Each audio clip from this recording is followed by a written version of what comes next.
Welcome to Astounding Stories of Space and Time.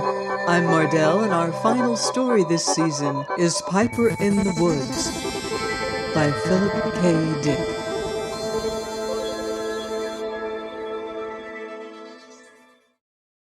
Well, Corporal Westerberg, Dr. Henry Harris said gently, just why do you think you're a plant?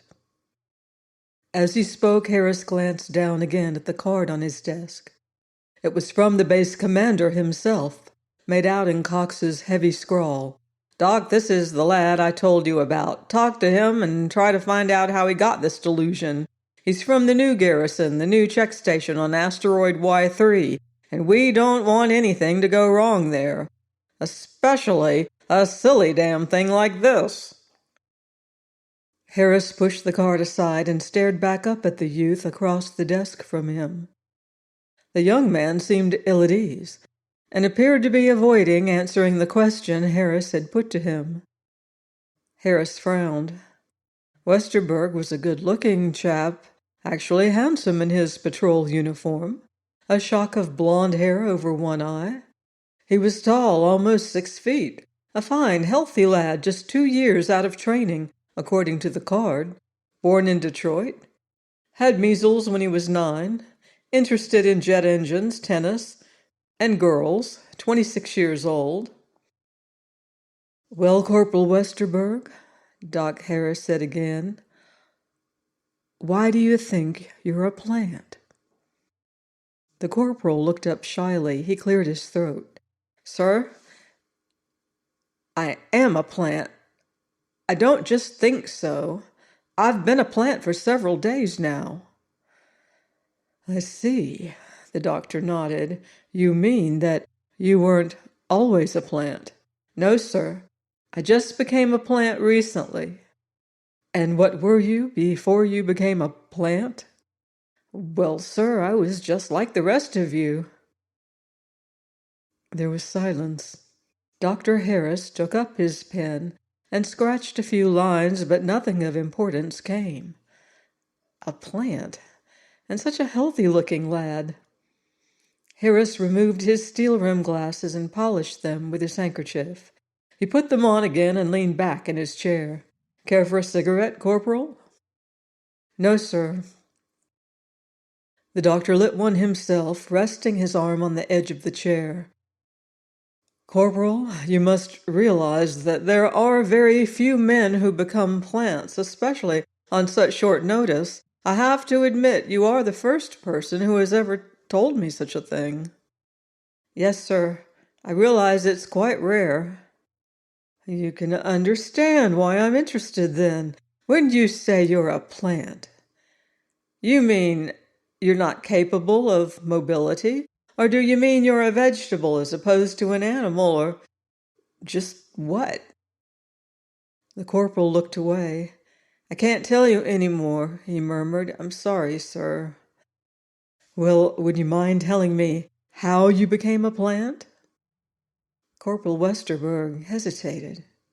He stared down at the floor, then out the window at the spaceport, then at a fly on the desk. At last he stood up, getting slowly to his feet.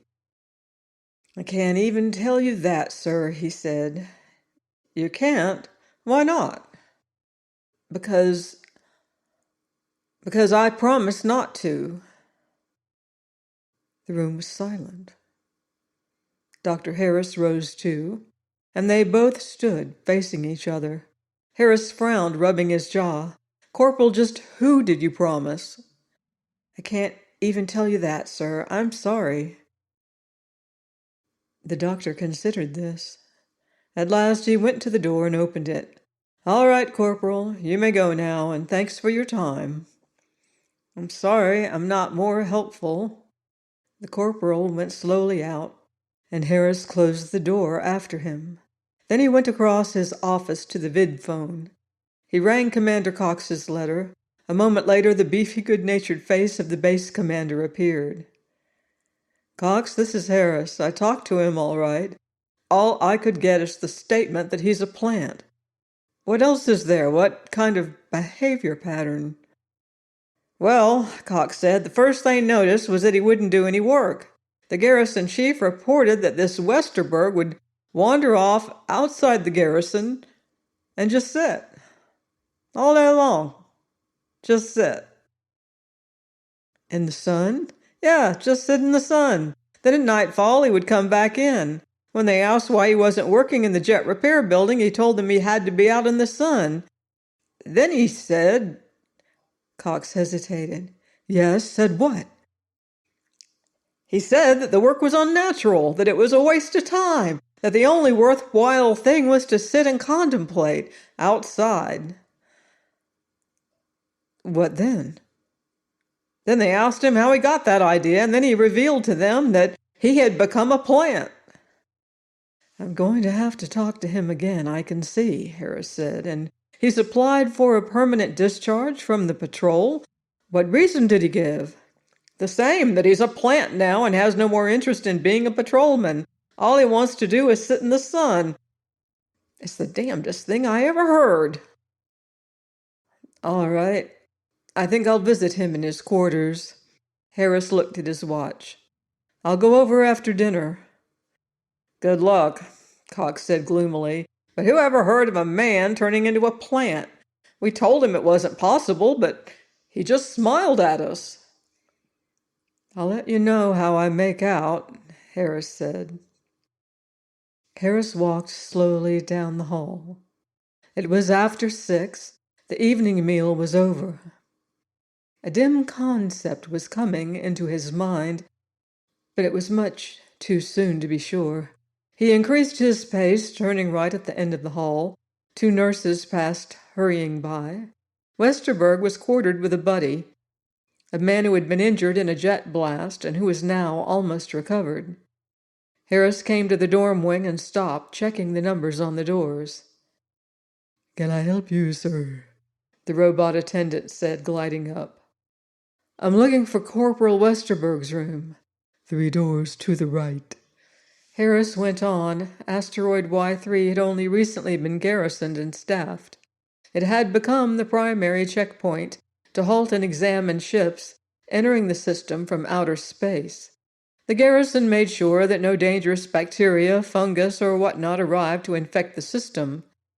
A nice asteroid it was, warm, well-watered, with trees and lakes and lots of sunlight, and the most modern garrison in the 9 planets.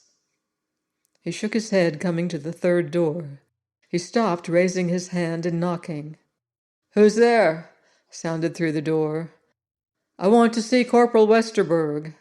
The door opened. A bovine youth with horn-rimmed glasses looked out, a book in his hand. Who are you? Dr. Harris. I'm sorry, sir. Corporal Westerberg is asleep. Would you mind if I woke him up? I want very much to talk to him. Harris peered inside. He could see a neat room with a desk, a rug, a lamp, 2 bunks. On one side of the bunks was Westerberg, lying face up, his arms folded across his chest, his eyes tightly closed. Sir, the bovine youth said, I'm afraid I can't wake him up for you, much as I'd like to. You can't? Why not? Sir, Corporal Westerberg won't wake up, not after the sun sets. He just won't. He can't be wakened. Cataleptic, really? But in the morning, as soon as the sun comes up, he leaps out of bed and goes outside. Stays the whole day. I see, the doctor said. Well, thanks anyhow. He went back out into the hall and the door shut after him. There's more to this than I realized, he murmured. He went on back the way he had come. It was a warm, sunny day. The sky was almost free of clouds, and a gentle wind moved through the cedars along the bank of the stream. There was a path leading from the hospital building down the slope to the stream. At the stream, a small bridge led over to the other side, and a few patients were standing on the bridge, wrapped in their bathrobes, looking aimlessly down at the water.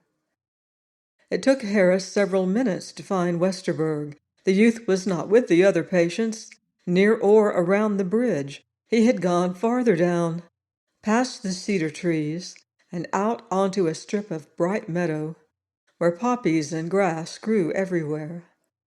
He was sitting on the stream bank on a flat gray stone, leaning back and staring up, his mouth open a little. He did not notice the doctor until Harris was almost beside him. "Hello," Harris said softly. Westerberg opened his eyes, looking up. He smiled and got slowly to his feet, a graceful, flowing motion that was rather surprising for a man of his size. "Hello, doctor. What brings you out here?" "Nothing. Thought I'd get some sun." "Here, you can share my rock." Westerberg moved over and Harris sat down gingerly, being careful not to catch his trousers on the sharp edges of the rock. He lit a cigarette and gazed silently down at the water. Beside him, Westerberg had resumed his strange position, leaning back, resting on his hands, staring up with his eyes shut tight. "Nice day," the doctor said. "Yes." "Do you come here every day?" "Yes." "You like it better out here than inside?" "I can't stay inside," Westerberg said. "You can't? How do you mean, can't?" "You would die without air, wouldn't you?" the corporal said. "And you'd die without sunlight?" Westerberg nodded. "Corporal, may I ask you something? Do you plan to do this the rest of your life? Sit out in the sun on a flat rock? Nothing else?" Westerberg nodded. "How about your job? You went to school for years to become a patrolman. You wanted to enter the patrol very badly. You were given a fine rating and a first-class position. How do you feel giving all that up? You know, it won't be easy to get back in again. Do you realize that?" "I realize it." "And you're really going to give it all up?" "That's right." Harris was silent for a while. At last he put his cigarette out and turned toward the youth. "All right, let's say you give up your job and sit in the sun. Well, what happens then? Someone else has to do the job instead of you, isn't that true? The job has to be done. Your job has to be done, and if you don't do it, someone else has to." "I suppose so." "Westerberg, suppose everyone felt the way you do. Suppose everyone wanted to sit in the sun all day. What would happen? No one would check ships coming from outer space. Bacteria and toxic crystals would enter the system and cause mass death and suffering. Isn't that right?" "If everyone felt the way I do, they wouldn't be going into outer space." "But they have to go. They have to trade. They have to get minerals and products and new plants." "Why?" "To keep society going." "Why?" "Well," Harris gestured, "people couldn't live without society." Westerberg said nothing to that. Harris watched him, but the youth did not answer. "Isn't that right?" Harris said. "Perhaps. It's a peculiar business, doctor. You know, I struggled for years to get through training. I had to work and pay my own way. Washed dishes, worked in the kitchen, studied at night, learned, crammed, worked on and on. And you know what I think now?"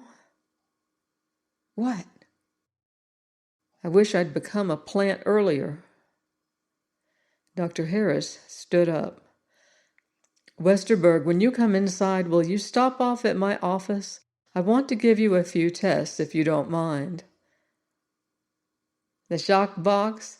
Westerberg smiled. "I knew that would be coming around. Sure, I don't mind."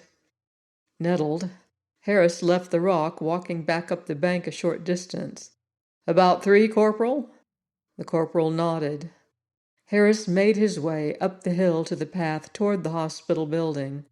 The whole thing was beginning to become more clear to him. A boy who had struggled all his life. Financial insecurity, idealized goal, getting a patrol assignment, finally reached it, found the load too great, and on asteroid Y3, there was too much vegetation to look at all day. Primitive identification and projection on the flora of the asteroid concept of security involved in immobility and permanence, unchanging forest. He entered the building. A robot orderly stopped him almost at once. "Sir, Commander Cox wants you urgently on the vidphone." "Thanks." Harris strode to his office. He dialed Cox's letter, and the commander's face came presently into focus. "Cox, this is Harris. I've been out talking to the boy. I'm beginning to get this lined up now. I can see the pattern. Too much load too long. Finally gets what he wants, and the idealization shatters under the—" "Harris," Cox barked, "shut up and listen. I just got a report from Y3. They're sending an express rocket here. It's on the way." "An express rocket?" "5 more cases like Westerberg. All say they're plants. The garrison chief is worried as hell, says we must find out what it is or the garrison will fall apart right away. Do you get me, Harris? Find out what it is." "Yes, sir," Harris murmured. "Yes, sir." By the end of the week, there were 20 cases, and all, of course, were from asteroid Y3. Commander Cox and Harris stood together at the top of the hill, looking gloomily down at the stream below. 16 men and 4 women sat in the sun along the bank, none of them moving, none speaking. An hour had gone by since Cox and Harris appeared, and in all that time, the 20 people below had not stirred. "I don't get it," Cox said, shaking his head. "I just absolutely don't get it. Harris, is this the beginning of the end? Is everything going to start cracking all around us? It gives me a hell of a strange feeling to see these people down there basking away in the sun, just sitting and basking." "Who's that man there with the red hair?" "That's Ulrich Deutsch. He was second in command at the garrison. Now look at him. Sits and dozes with his mouth open and his eyes shut. A week ago, that man was climbing, going right up to the top. When the garrison chief retires, he was supposed to take over. Maybe another year at the most. All his life he's been climbing to get up there. And now he sits in the sun," Harris finished. "That woman, the brunette with the short hair, career woman, head of an entire office staff of the garrison. And the man beside her, janitor. And that cute little gal there with bosom, secretary, just out of school. All kinds. And I got a note this morning. 3 more coming in sometime today." Harris nodded. "The strange thing is, they really want to sit down there. They're completely rational. They could do something else, but they just don't care to." "Well," Cox said, "what are you going to do? Have you found anything? We're counting on you. Let's hear it." "I couldn't get anything out of them directly," Harris said, "but I've had some interesting results with the shock box. Let's go inside and I'll show you." "Fine." Cox turned and started toward the hospital. "Show me anything you've got. This is serious. Now I know how Tiberius felt when Christianity showed up in high places." Harris snapped off the light. The room was pitch black. "I'll run this first reel for you. The subject is one of the best biologists stationed at the garrison, Robert Bradshaw. He came in yesterday. I got a good run from the shock box because Bradshaw's mind is so highly differentiated.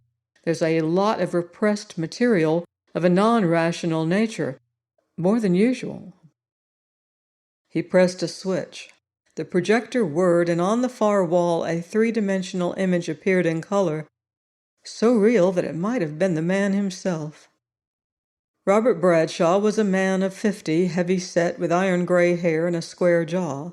He sat in the chair calmly, his hands resting on the arms, oblivious to the electrodes attached to his neck and wrist. "There I go," Harris said. "Watch." His film image appeared, approaching Bradshaw. "Now, Mr. Bradshaw," his image said, "this won't hurt you at all. and it'll help us a lot." The image rotated the controls on the shock box. Bradshaw stiffened and his jaw set, but otherwise he gave no sign. The image of Harris regarded him for a time and then stepped away from the controls. "Can you hear me, Mr. Bradshaw?" the image asked. "Yes." "What is your name?" "Robert C. Bradshaw." "What is your position?" "Chief biologist at the check station on Y3. "Are you there now?" "No, I'm back on Terra in a hospital." "Why?" "Because I admitted to the garrison chief that I had become a plant." "Is that true, that you are a plant?" "Yes, in a non-biological sense. I retain the physiology of a human being, of course." "What do you mean, then, when you're a plant?" "The reference is to attitudinal response, to Weltanschauung." "Go on." "It is possible for a warm-blooded animal, an upper primate, to adopt the psychology of a plant to some extent." "Yes." "I refer to this." "And the others, they refer to this also?" "Yes." "How did this occur, your adopting this attitude?" Bradshaw's image hesitated, the lips twisting. "See," Harris said to Cox, "strong conflict. He wouldn't have gone on if he had been fully conscious." Yes?" "I was taught to become a plant." The image of Harris showed surprise and interest. "What do you mean you were taught to become a plant?" "They realized my problems and taught me to become a plant. Now I'm free from them, the problems." Who taught you?" "The Pipers." "Who? The Pipers? Who are the Pipers?" There was no answer. "Mr. Bradshaw, who are the Pipers?" After a long, agonized pause, the heavy lips parted. "They live in the woods." Harris snapped off the projector and the lights came on. He and Cox blinked. "That was all I could get," Harris said, "but I was lucky to get that. He wasn't supposed to tell, not at all. That was the thing they all promised not to do, tell who taught them to become plants. The Pipers who live in the woods on asteroid Y3. "You got this story from all 20? "No," Harris grimaced. "Most of them put up too much fight. I couldn't even get this much from them." Cox reflected. "The Pipers. Well, what are you supposed to do? Just wait around till you can get the full story? Is that your program?" "No," Harris said, "not at all. I'm going to Y3 and find out who the Pipers are myself." The small patrol ship made its landing with care and precision, its jets choking into final silence.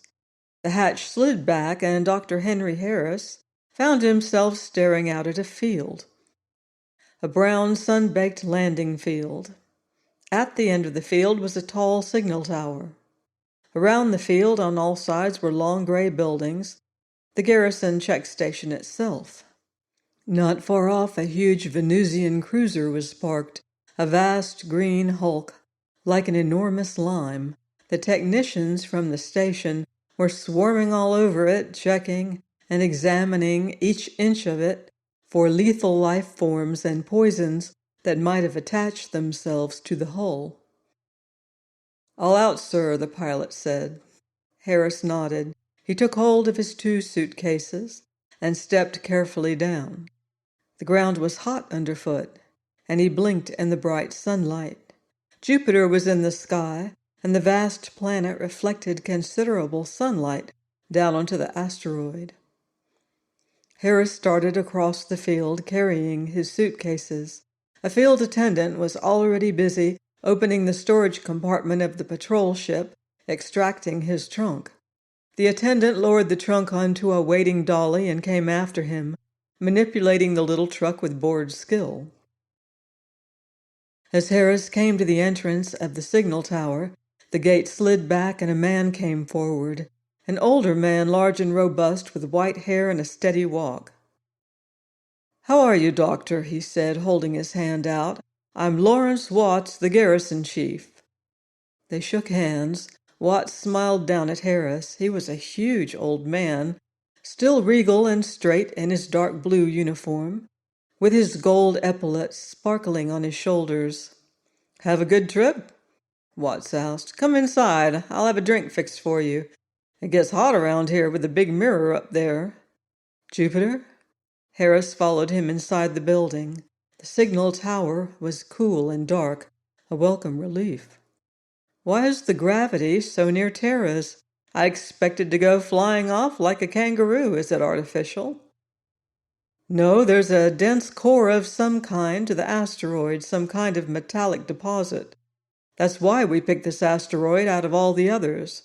It made the construction problems much simpler, and it also explains why the asteroid has natural air and water. Did you see the hills?" "The hills?" "When we get up higher in the tower, we'll be able to see over the buildings. There's quite a natural park here, a regular little forest, complete with everything you'd want. Come in here, Harris. This is my office." The old man strode at quite a clip around the corner and into a large, well-furnished apartment. "Isn't this pleasant?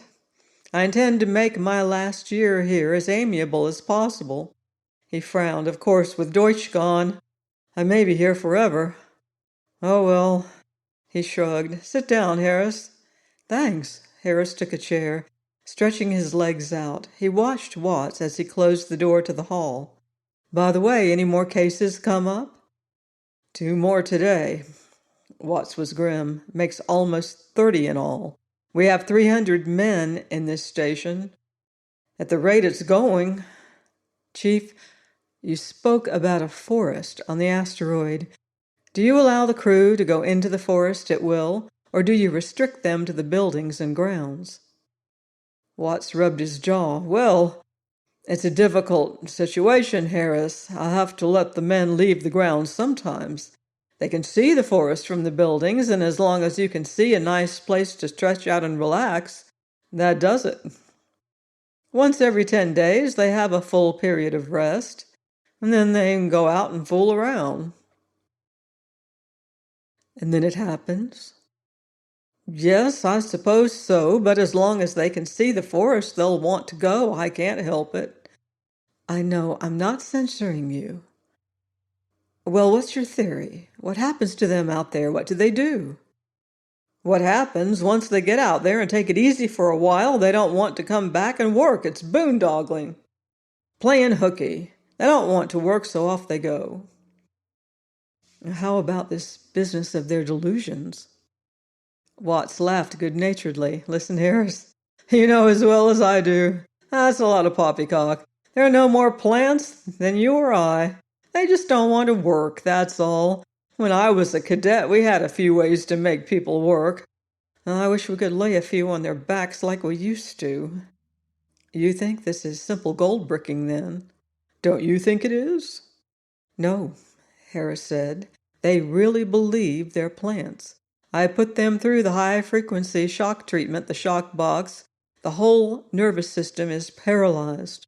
All inhibitions stopped cold. They tell the truth then. And they said the same thing and more." Watts paced back and forth, his hands clasped behind his back. "Harris, you're a doctor, and I suppose you know what you're talking about, but look at the situation here. We have a garrison, a good modern garrison. We're probably the most modern outfit in the system. Every new device and gadget is here that science can produce. Harris, this garrison is one vast machine. The men are parts, and each has his job. The maintenance crew, the biologist, the office crew, the managerial staff. Now look what happens when one person steps away from his job. Everything else begins to creak. We can't service the bugs if no one services the machines. We can't order food to feed the crews if no one makes out reports, takes inventories. We can't direct any kind of activity if the second in command decides to go out and sit in the sun all day. 30 people, 1/10 of the garrison. But we can't run without any of them. The garrison is built that way. If you take the supports out, the whole building falls. No one can leave. We're all tied here, and these people know it. They know they have no right to do that, run off on their own. No one has that right anymore. We're all too tightly interwoven to suddenly start doing what we want. It's unfair to the rest, the majority. Harris nodded. Chief, can I ask you something? What is it? Are there any inhabitants on the asteroid? Any natives? Natives, Watts considered. Yeah, there's some kind of aborigines living out there. He waved vaguely toward the window. What are they like? Have you seen them? Yes, I've seen them. At least I saw them when we first came here. They hung around for a little while watching us. Then after a time they disappeared. Did they die off? Diseases of some kind? No, they just disappeared into their forest. They're still there someplace.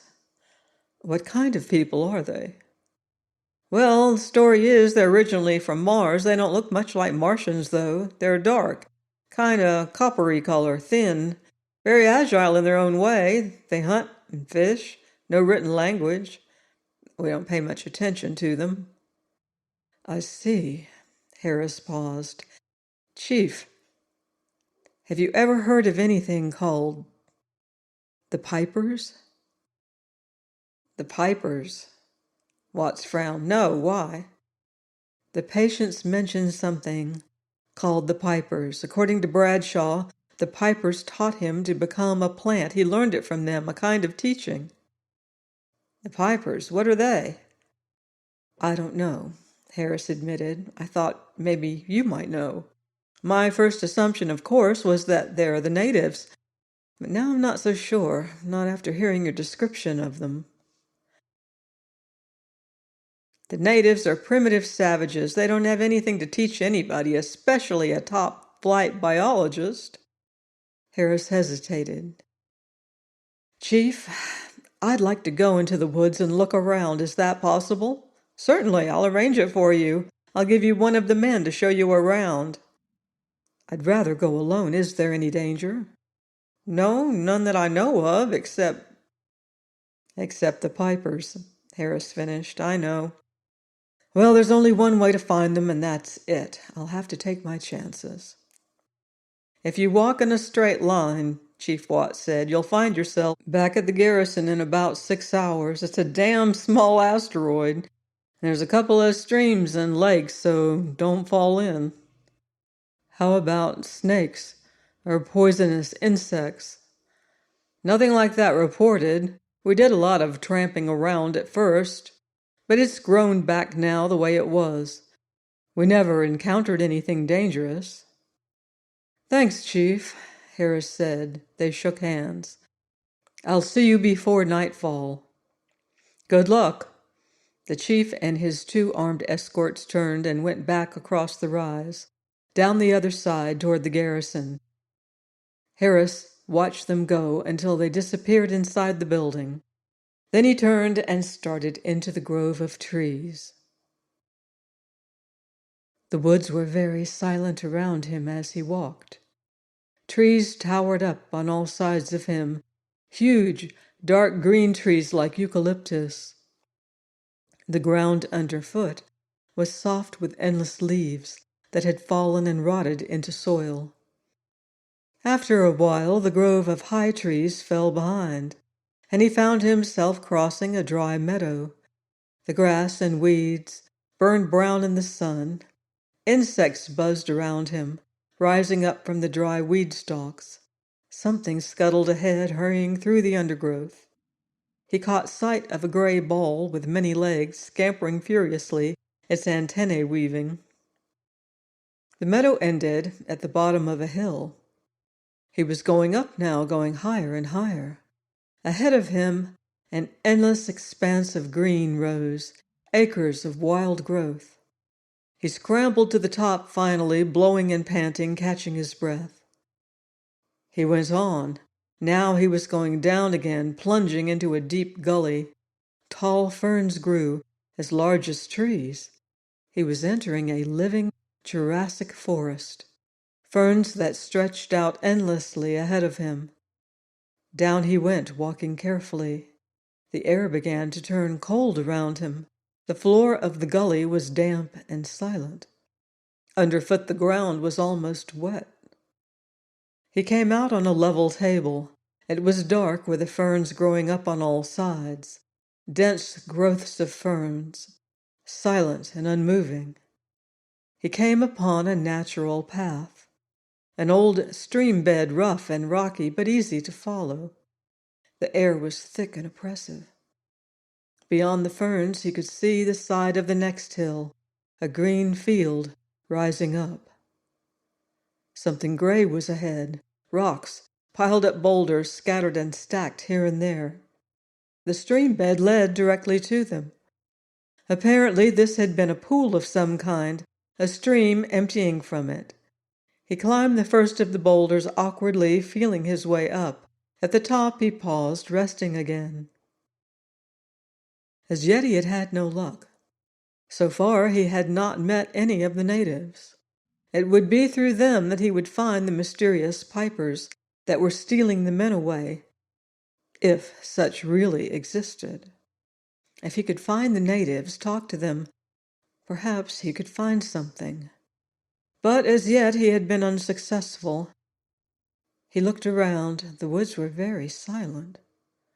A slight breeze moved through the ferns, rustling them. But that was all. Where were the natives? Probably they had a settlement of some sort, huts, a clearing. The asteroid was small. He should be able to find them by nightfall. He started down the rocks. More rocks rose up ahead, and he climbed them. Suddenly he stopped, listening. Far off he could hear a sound, the sound of water. Was he approaching a pool of some kind? He went on again, trying to locate the sound. He scrambled down rocks and up rocks, and all around him there was silence, except for the splashing of distant water. Maybe a waterfall, water in motion, a stream. If he found the stream, he might find the natives. The rocks ended, and the stream bed began again, but this time it was wet, the bottom muddy and overgrown with moss. He was on the right track. Not too long ago this stream had flowed, probably during the rainy season. He went up on the side of the stream, pushing through the ferns and vines. A golden snake slid expertly out of his path.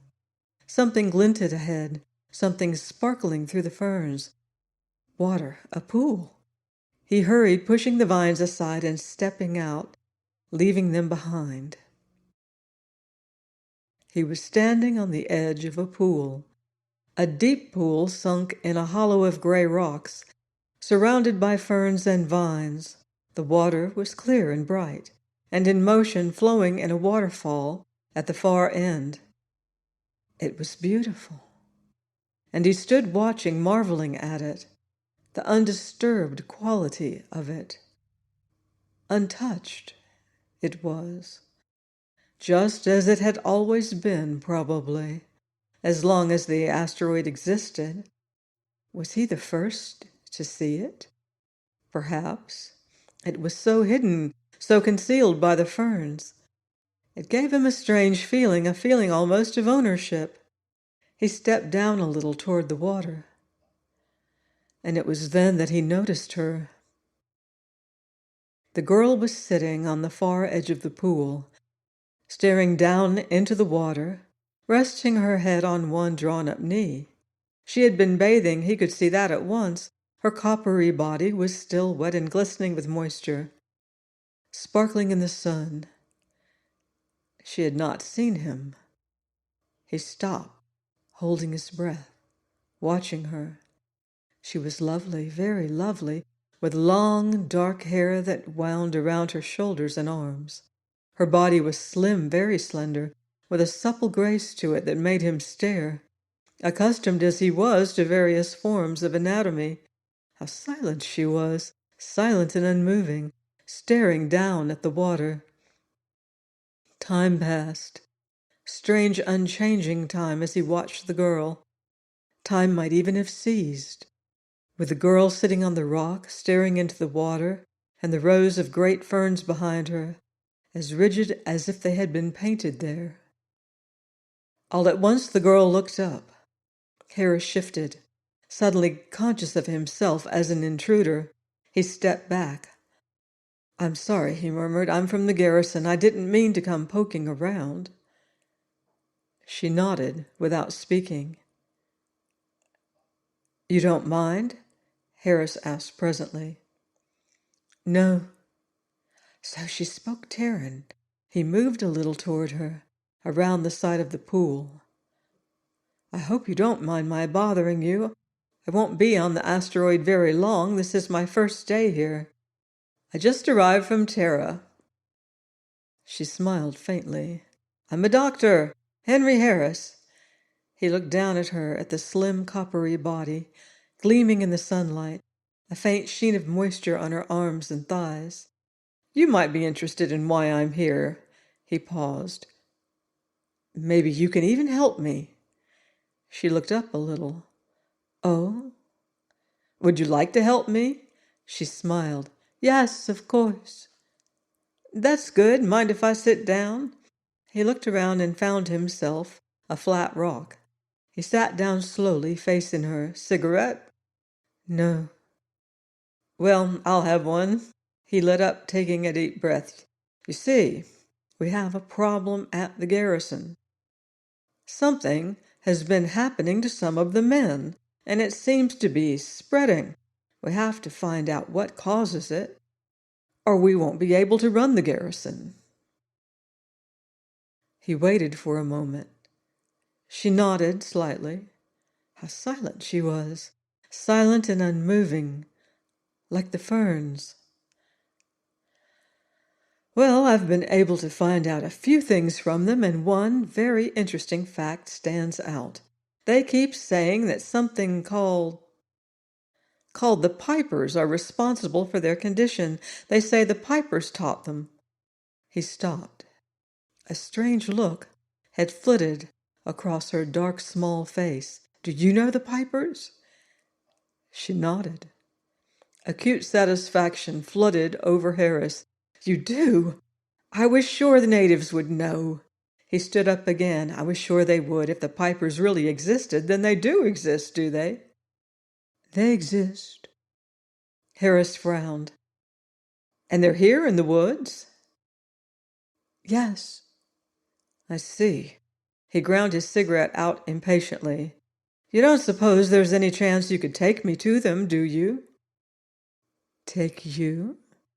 "Yes, I have this problem and I have to solve it. You see, the base commander on Terra has assigned this to me, this business about the Pipers. It has to be solved, and I'm the one assigned to the job, so it's important to me to find them. Do you see? Do you understand?" She nodded. "Well, will you take me to them?" The girl was silent. For a long time she sat staring down into the water, resting her head against her knee. Harris began to become impatient. He fidgeted back and forth, resting first on one leg and then on the other. "Well, will you?" he said again. "It's important to the whole garrison. What do you say?" He felt around in his pockets. "Maybe I could give you something. What do I have?" He brought out his lighter. "I could give you my lighter." The girl stood up, rising slowly, gracefully, without motion or effort. Harris's mouth fell open. How supple she was, gliding to her feet in a single motion. He blinked. Without effort, she had stood, seemingly without change. All at once, she was standing instead of sitting, standing and looking calmly at him, her small face expressionless. "Will you?" he said. "Yes." "Come along." She turned away, moving toward the row of ferns. Harris followed quickly, stumbling across the rocks. "Fine," he said. "Thanks a lot. I'm very interested to meet these Pipers. Where are you taking me, to your village? How much time do we have before nightfall?" The girl did not answer. She had entered the ferns already, and Harris quickened his pace to keep from losing her. How silently she glided. "Wait," he called. "Wait for me." The girl paused, waiting for him, slim and lovely, looking silently back. He entered the ferns, hurrying after her. "Well, I'll be damned," Commander Cox said. "It sure didn't take you long."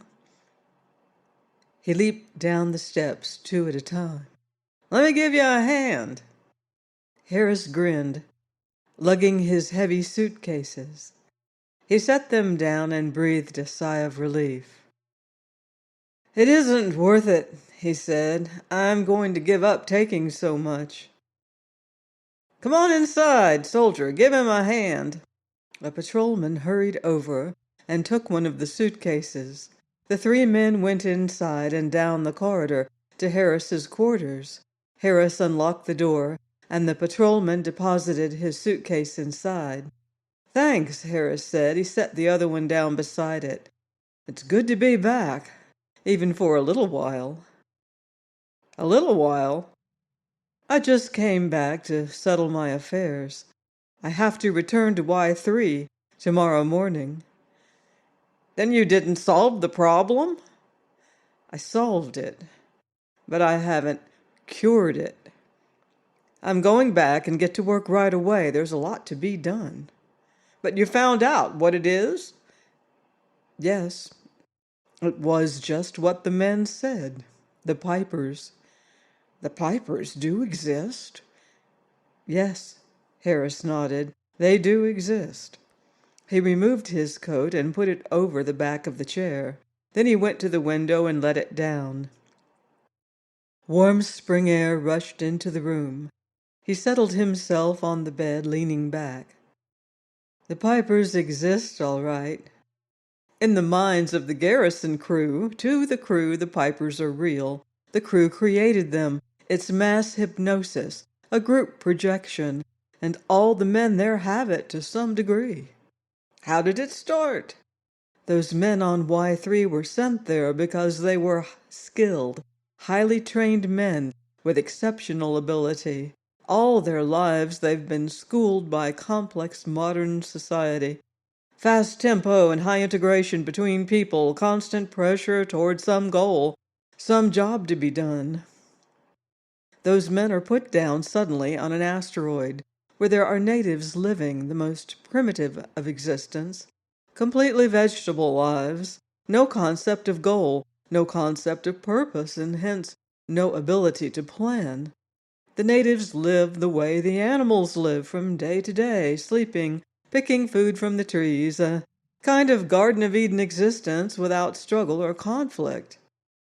"So, but—" "Each of the Garrison crew sees the natives and unconsciously thinks of his own early life when he was a child, when he had no worries, no responsibilities before he joined modern society. A baby, lying in the sun. But he can't admit this to himself. He can't admit that he might want to live like the natives, to lie and sleep all day, so he invents the Pipers, the idea of a mysterious group living in the woods who trap him, lead him into their kind of life.